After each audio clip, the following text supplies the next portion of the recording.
Проблемите на тутунарите остануваат на терен. Обвинуваат дека се цени класа подолу, а динамиката на откуп била премногу слаба.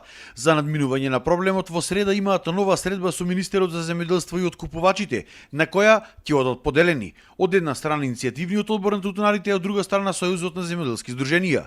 Од ИО вела дека Сојузот не ги застапувал вистинските барања на тутунарите, затоа што не го поддржал штрајкот пред влада и не ги поврекол поверениците од вагите. Ние како ИО е водиме сами оваа битка. Значи, ние и натаки ќе продолжиме сами. Во еден момент Сојузот ни даде поддршка и стоеше за нас, па дури се прогласи дека ние десна рака, меѓутоа таа десна рака за 2 дена стана никаква рака. Тоа има некое влијание што тоа се случи. Од каде влијание? И тоа не знаеме. Значи, не можеме да критикуваме без докази, меѓутоа се види на терен дека тие изјавата е мене за 2 дена. Ние овде не бркаме никаква политика, не мешаме политика, единствена политика нас е тутунот. И застануваме за сите, без разлика кој на која политичка гласа, без разлика на национална или верска припадност.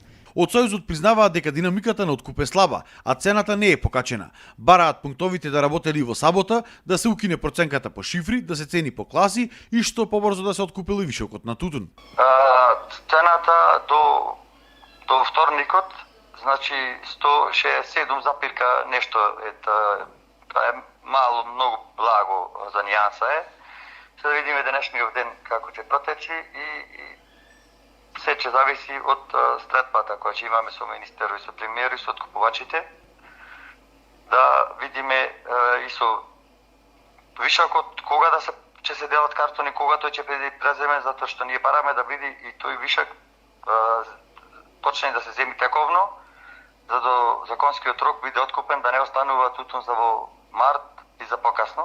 Денеска со соопштение излегува и од ВМРО ДПМН, од каде побараа државата итно да реагира со зголемување на субвенцијата за 100% и таа да изнесува минимум 120 денари за 4-та класа до 180 денари за 1-ва класа на тутун, да се забранил увозот на тутун, да се ревидираат мострите, како и да има поголема активност на инспекторатот.